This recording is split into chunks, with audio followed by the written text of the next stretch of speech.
This is the new Fujifilm 18mm f1.4 prime lens. I have been interested in trying out this lens for both photo and video work ever since its release.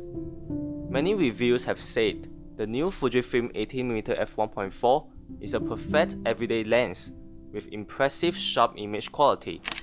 But the question is this the perfect Fujifilm prime lens for street and documentary work? Let's find out in this video.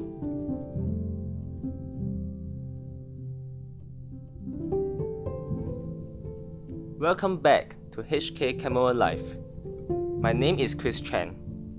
I'm a filmmaker and photographer based in Hong Kong. So Fujifilm Hong Kong was nice enough to recently let me borrow the new Fujinon 18mm f1.4 prime lens.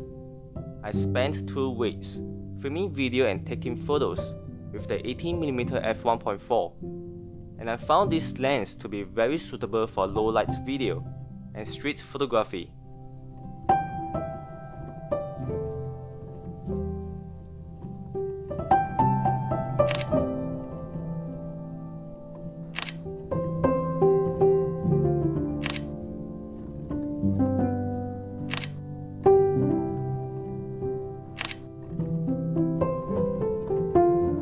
The 18mm 1.4 is not a small lens, but feels a bit smaller and lighter than the 16mm f1.4 lens.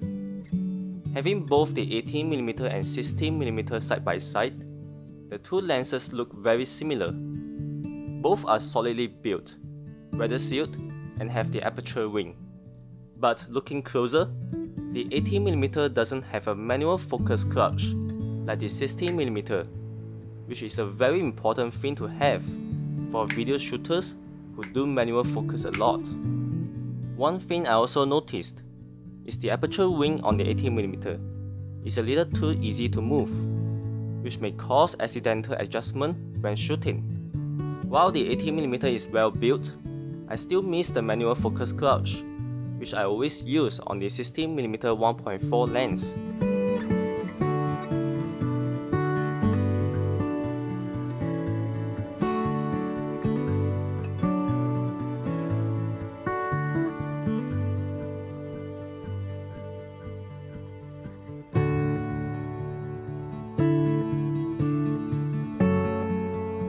The 18mm 1.4 is Fuji's first f1.4 prime lens that has a linear AF motor, which makes it perfect for video shooters to get smooth and silent autofocus. I use the 18mm 1.4 lens with my ST4 for gimbal shoots. I found the linear motor helps to deliver a smoother and more responsive autofocus than other Fuji f1.4 primes. One nice tip here for my ST4 autofocus settings, I prefer to set 0 for tracking sensitivity and -1 for AF speed.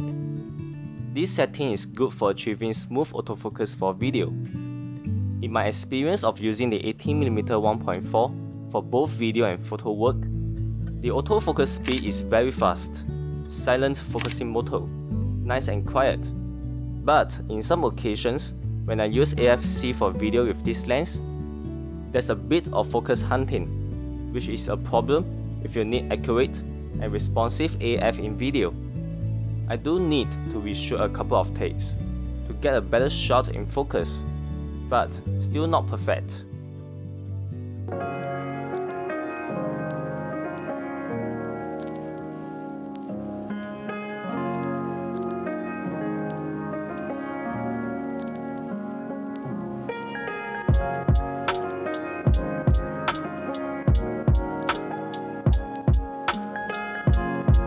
Before I get to try this lens, I have seen many reviews saying the 18mm 1.4 is a very sharp lens.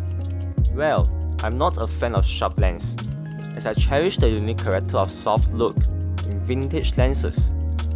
Being too sharp is no good for cinematic work.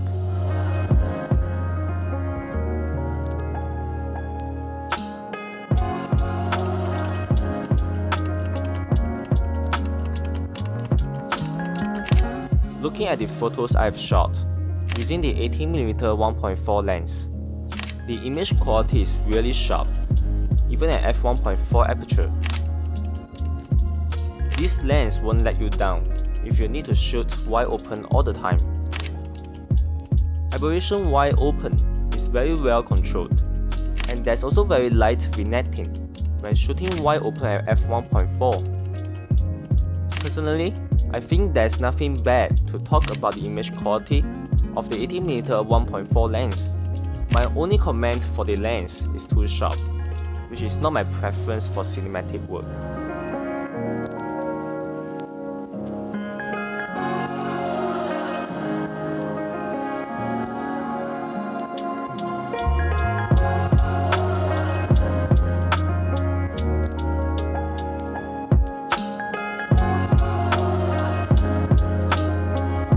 If you are considering either the 18mm 1.4 or 16mm 1.4, I recommend you to decide based on your shooting needs.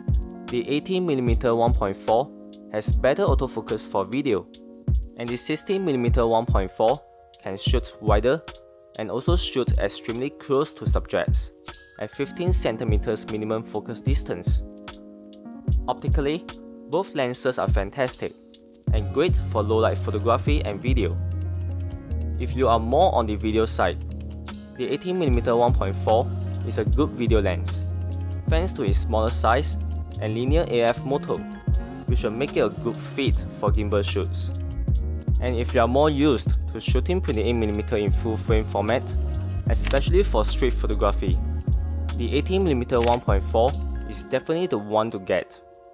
So if you like this episode, please subscribe to my channel for more videos about Fujifilm cameras and lenses. I'll be back soon to talk about the legendary Fujinon 35mm f1.4 lens. Stay tuned.